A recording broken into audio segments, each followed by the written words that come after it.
ప్రియ భగవద్బంధువులారా, ఈ రోజు నుండి 108 ఉపనిషత్తుల యొక్క జ్ఞానాన్ని మనం ఆధ్యాత్మికంగా సత్సంగంలో ప్రస్తావించడానికి అనుకూలమైనటువంటి విధంగా ఏర్పాట్లు చేయడమైనది.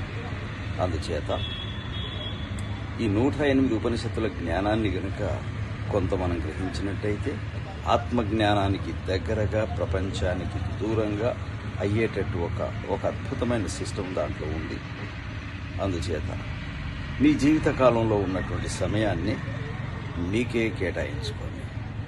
అలా జరగటం లేదు. కారణం ఏమిటి అంటే,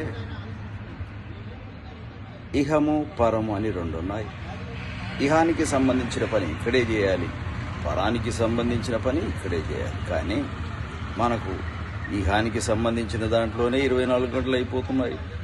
ఇక పరం గురించి పట్టించుకునే సమయమే లేకుండా పోయింది. నీవేమిటి, నీకు సంబంధించింది ఏమిటి? నీకు సంబంధించింది రెండు ఉన్నాయి. నీకు సంబంధించింది నీవు రెండు వేర్వేరుగా కనబడుతున్నాయి. ఈ రెండు వేరుగా ఉన్నంతకాలం నువ్వు సుఖంగా ఉండటానికి వీల్లేదు. నీకు సంబంధించింది ఈ రెండు ఏకం కావాలి.